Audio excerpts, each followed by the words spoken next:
많은 성공했던 사람들이 이와 같이 말을 합니다. 나도 옛날에는 어렵고 힘들게 살았다. 그런데 많은 사람들이 성공했던 이들에게 질문을 합니다. 어떻게 해서 성공을 했습니까?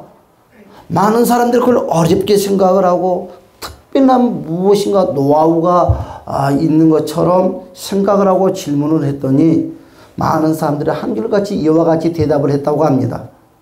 바로 입술의 힘이다. 따라서 합니다. 입술의 힘이다. 모든 입술의 힘입니다. 여러분, 모든 인생사는 내가 어떻게 말을 하냐에 따라서 그대로 여러분 바닷가에 돛담배가 바람에 가는 것처럼 말에 바람에 우리 인생이 끌려간다는 거예요. 그래서 내 현실이 지금 풀어지지 아니한다 할지라도 저와 여러분의 입술이 복된 입술이 되고 믿음의 입술이 되어서 정말 그 말한 대로 성공자가 되시를 주님의 이름으로 간절히 축복합니다. 여러분, 저는 그 이야기를 자세히 모르는데 몇 번 들었는데도 좀 가물가물한데 어느 날 하루살이가 똥파리에게 놀러 왔습니다. 그러면서 이 하루살이가 날마다 놀러 올 때마다 똥파리를 괴롭히는 거예요. 아유, 냄새나, 지저분해. 좀 씻고 살아라. 뭘 좀 하고 살아라. 늘 구박을 하는 거예요. 아, 똥파리가 날마다 이 하루살이한테 당하고 사는 거예요. 해볼 힘이 없어요. 그 어느 날 곰곰이 생각을 했다가 이 똥파리가 하루살이에게 그리 말을 했다고 합니다. 너 똥 먹을 줄 알아? 여러분, 그때부터 똥파리가 자신감이 붙었대요. 똥도 먹을 줄 모르면서 무슨 잘난 체하고 큰소리 치냐고. 여러분, 그렇습니다. 누구나 다 탤런트가 있고 재능이 있어요. 그 재능들을 여러분 그냥 썩히지 마시고 사용하는 저와 여러분이 되시기를 주님으로 축복합니다. 우리 옆에서는 인사합시다. 축복합니다. 사랑합니다. 자, 기도하면 기적이 일어납니다. 예배드리면 축복의 문이 열립니다. 할렐루야. 여러분, 부잣집에 아들 둘이가 있었어요. 얼마나 돈이 많았었는지 늘 한결같이 이 두 아들 중에서 이 둘째 아들이 친구들과 놀면서 그런 소리만 듣습니다. 성공했다고, 성공했다고, 성공했다고. 그래서 이 둘째 아들이 바람이 들었어요. 바람이 났어요. 나도 밖에 나가면 성공할 수 있는데 밑자본이 있어야지. 버려놓은 곳이 없고. 그래서 어느 날부터인가 아버지에게 찾아가서 그리 말합니다. 아버지, 이왕이면 재산을 좀 상속할 것 같으면 빨리빨리 좀 해주면 어떻겠냐고. 조금만 기다려라. 달리고 달렸지만 그 둘째 아들은 아랑곳하지 않고 계속 때렸습니다. 아버지가 할 수 없이 그 분깃들을 큰아들과 둘째 아들에게 다 나눠줍니다.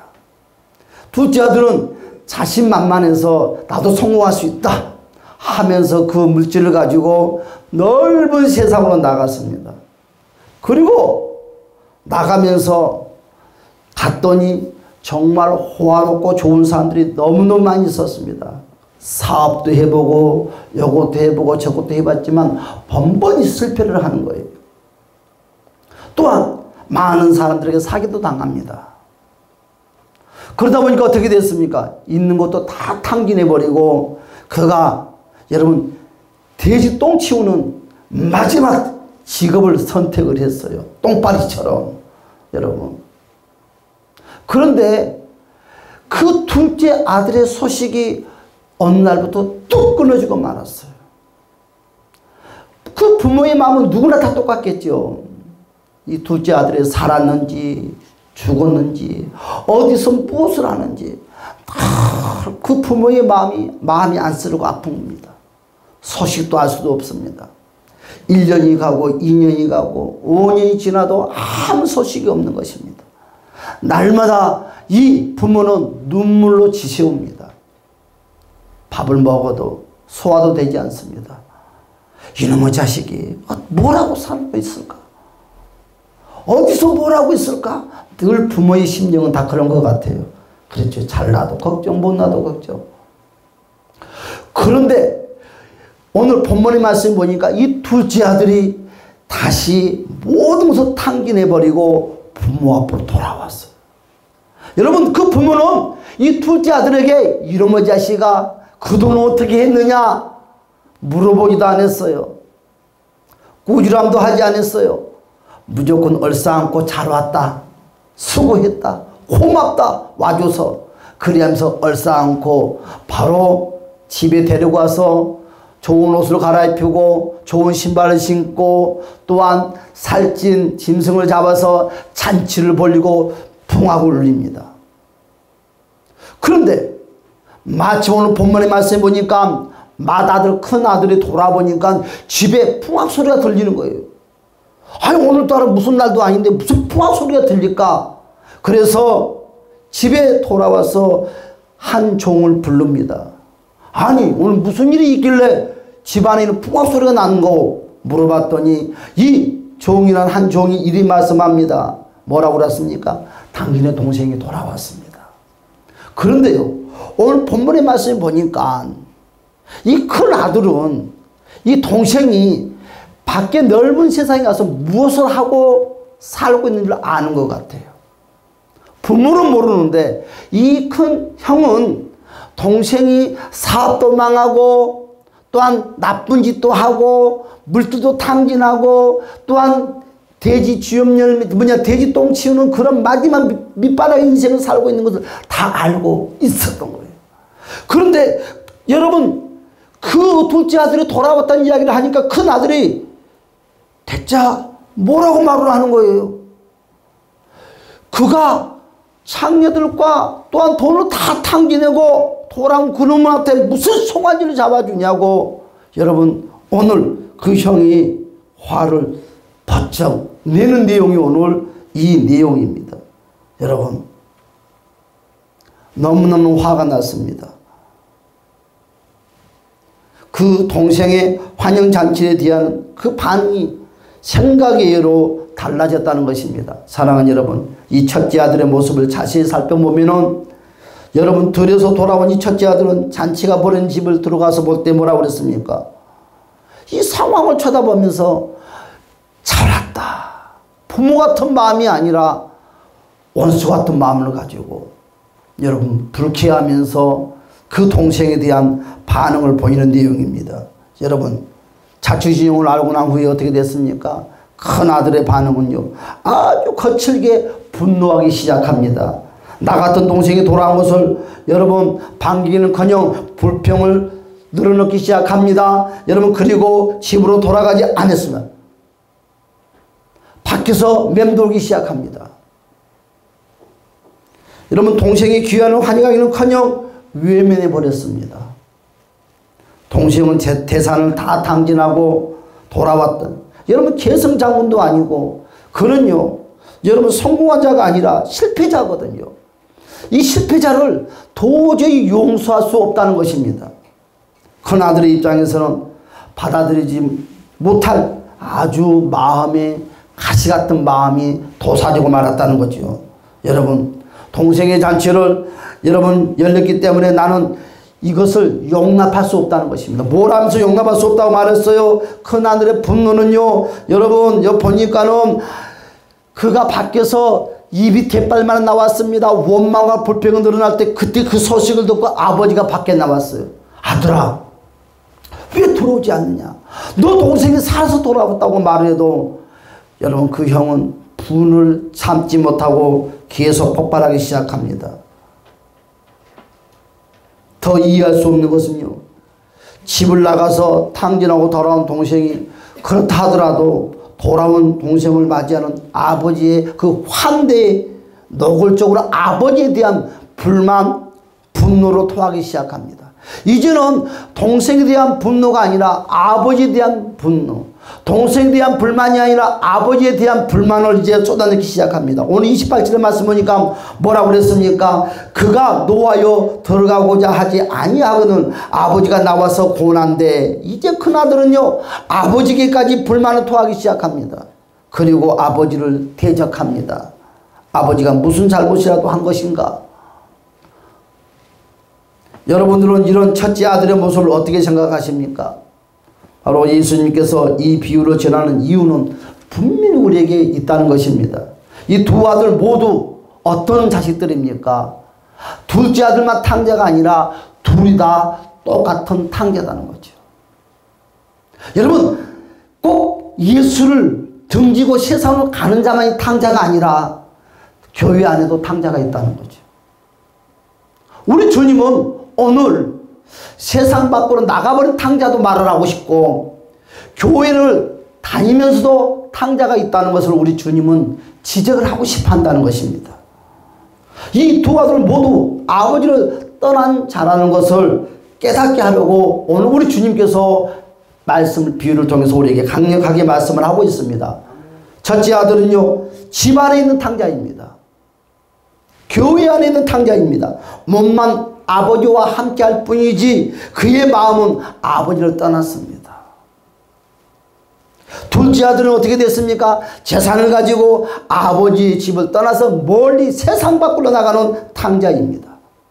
우리는 이 시간까지 우리는 세상 밖으로 나가는 자만이, 예배당을 안 다니는 자만이 우리는 탕자다고 생각을 하고 우리는 바라봤지만, 오늘 본문에는 꼭 그와 같은 말씀을 하고자 하는 것이 아니다는 것입니다.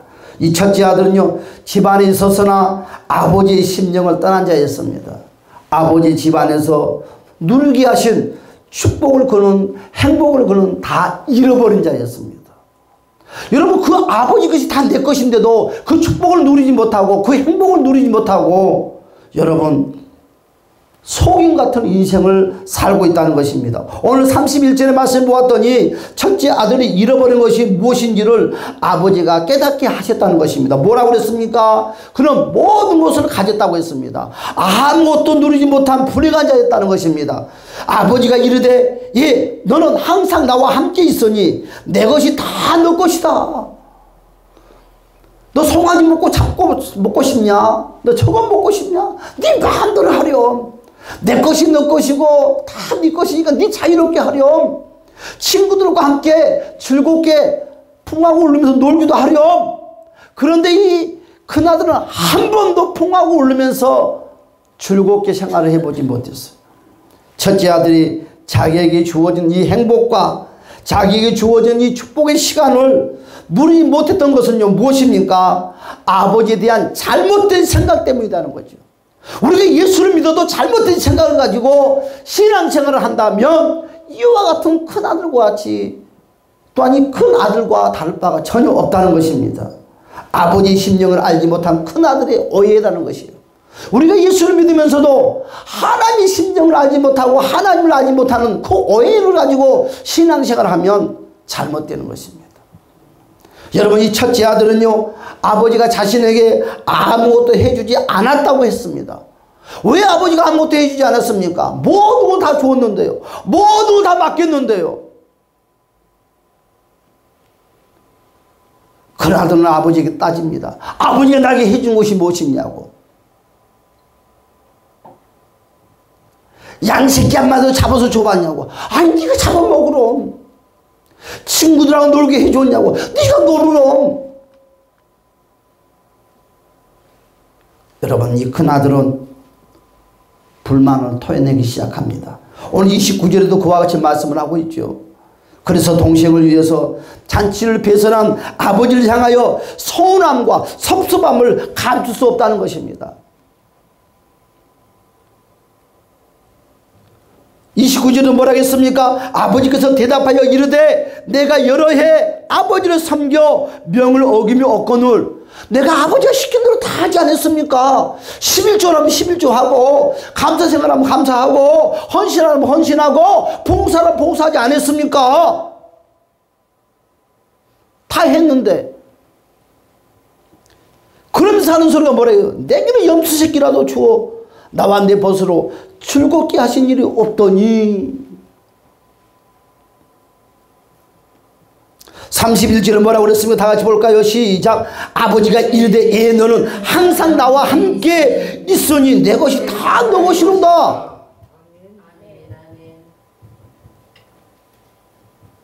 하지만 첫째 아들은 아버지 집에 있는 모든 것을 아들의 것이었으며 아버지가 누리도록 주신 선물임을 잊고 살았다는 거예요.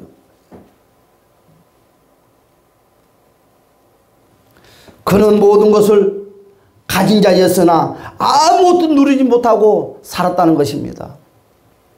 모든 것을 누릴 수 있으나 바라만 보았을 뿐 아무것도 누리지 못한 불행한 삶을 그는 살았다는 거죠.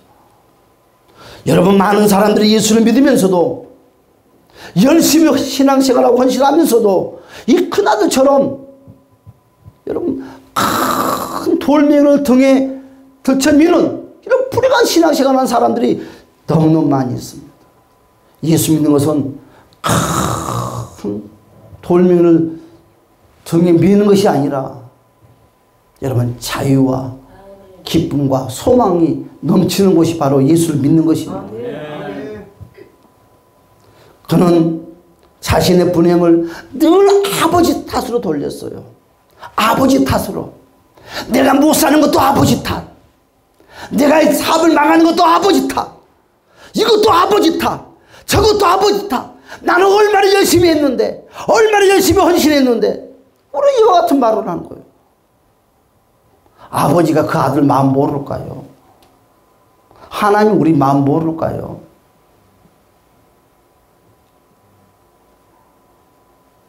서운한 감정을 품고 살다가 이제는 폭발하는 거예요. 아니, 서운한 감정을 마음에 품고 불평 불만을 마음에 품고 아버지와 같이 사는데 무엇이 행복하겠습니까? 아버지와 함께 있으면서도 그 행복이 그게 어떻게 천국이겠습니까? 지옥이지. 어떻게 많은 것을 누리면서도 자유하겠습니까? 그 많은 것이 불행이지. 그나들의 무엇 때문에요? 오늘 본문의 말씀처럼 낮은 자존감 때문에 그러거든요. 낮은 자존감 때문에. 이 낮은 자존감이 동생에 대한 질투심을 만들어요.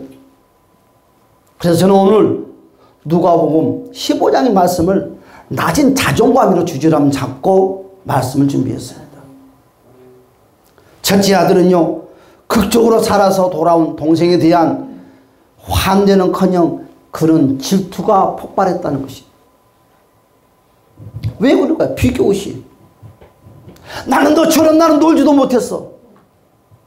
나는 너처럼 여행도 다녀보지 못했어. 내가 쎄 빠지게 아버지 도와가면서 일고 났던 재산 너는 또 탕진하려고 또 찾아왔냐 이거지. 질투심, 비교의식, 자신은 한 번도 받아보지 못한 대접이다. 나는 아버지가 한 번도 받아보지 못한 이 대접을 저놈의 자식은 다 받고 있다는 거지.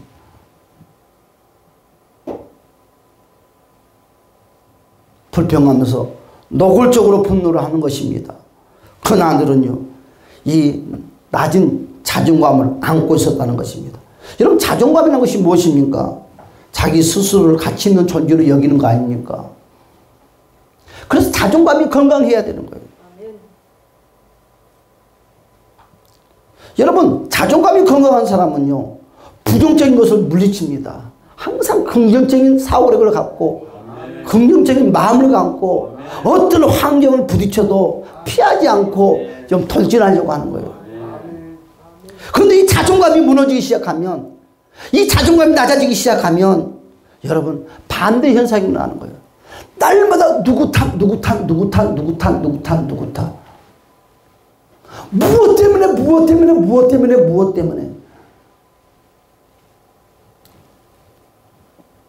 많은 사람들이 그리 말을 하더라고요. 낮은 자존감은 쉽게 치료할 수 없다고. 여러분, 이 세상에서 쉽게 치료할 수 없는 병이 두 가지가 있답니다. 나는요, 암인 줄 알았어요. 암은 병도 아닙니다, 여러분. 요즘 암 보고 병이라 합니까? 여러분, 무엇이 무서운 줄 압니까? 낮은 자존감. 이거 치료가 안 된대요. 치료가 안 돼요.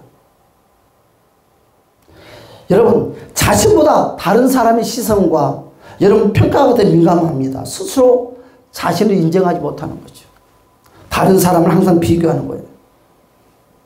여러분, 낮은 자존감의 특징이 몇 가지가 있는데 그것이 무엇입니까? 늘 누군가로부터 어떻게 합니까? 소외되고 있다는 생각. 이걸 버리지 못하고 삽니다.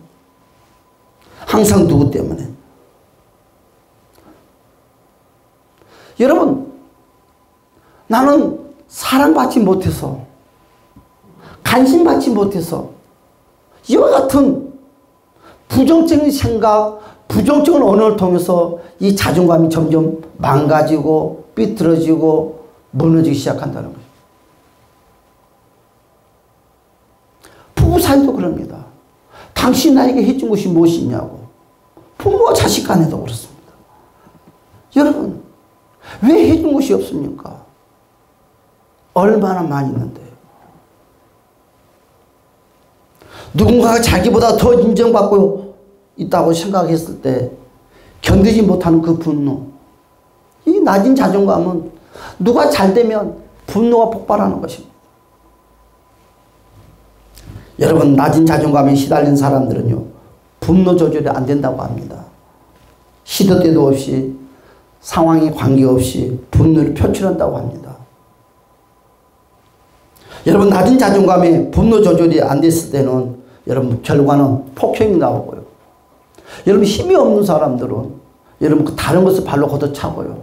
다른 것을 집어 던지고요. 사람이 없을 때. 이와 같이 강압적인 행동을 하게 된다고 합니다. 여러분, 첫째 아들의 문제가 뭡니까?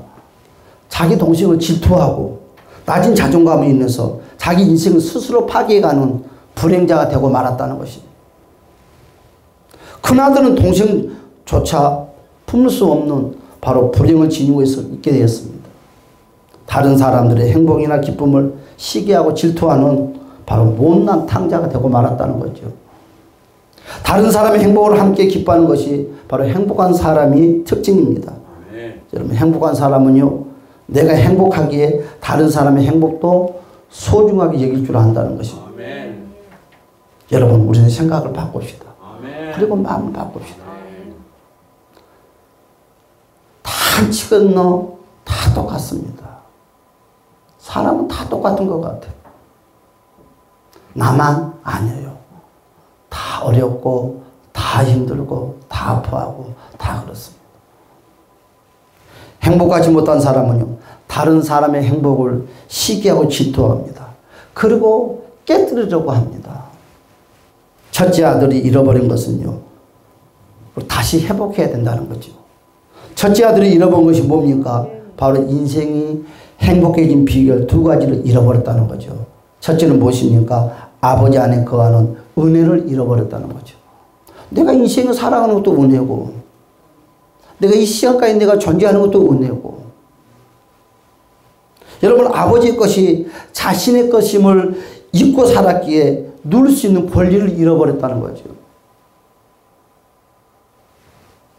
큰 아들을 향한 아버지의 음성을 우리는 기억을 해야 됩니다. 오늘 뭐라고 했어요? 내 것이 모두 다 너 것이라는 거죠.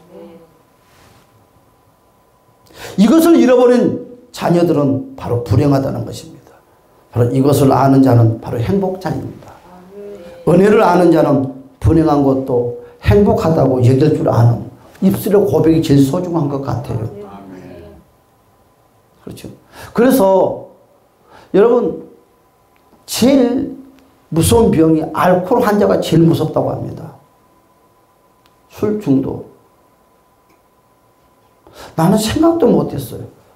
그래서 의학책을 보면서 세상에서 많은 사람들이 제일 무서워하는 병이 뭘까 했더니 바로 낮은 자존감과 알코올 환자가 제일 무섭다고 프로수가 나와 있더라고요. 깜짝 놀랐어요. 그 알코올 환자가 그만큼 무서운 거예요. 여러분, 알코올 환자가 왜 생깁니까? 낮은 자존감 때문에 술 중독이 되거든요. 그리 순한 사람이 술만 들어가면 포악한 사람이 되고 깨뜨리고 무너뜨리고.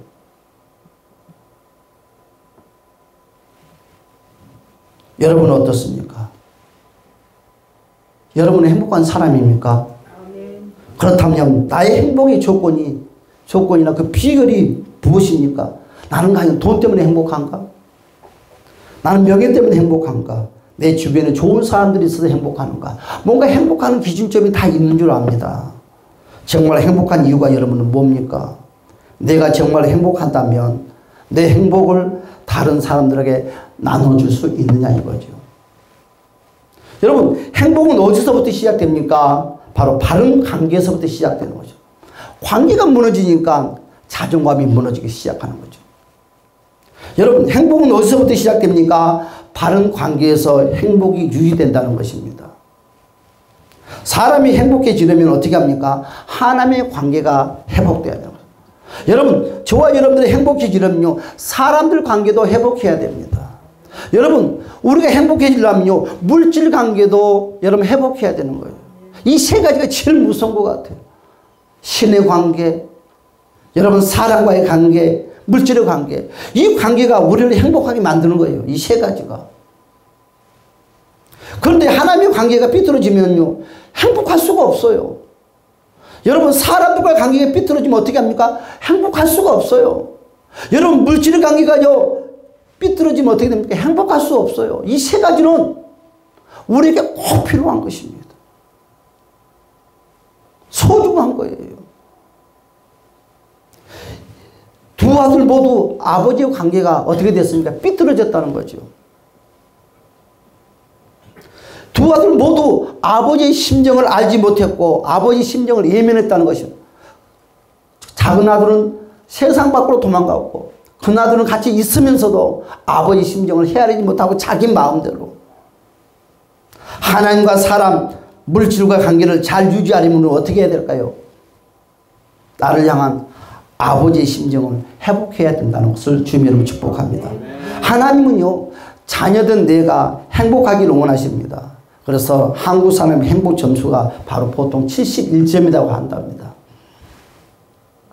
가장 행복한 사람은요, 바로 어떤 사람이냐 물어봤더니 돈이 많아서 행복하는 것이 아니고 좋은 직장을 들어가서 행복한 것이 아니고 여러분 통계를 뽑아봤더니 종교적 체험을 가진 사람들이 최고로 행복을 누린답니다. 가장 불행한 사람이요, 제가 뭐라고 그랬어요? 알코올 환자들.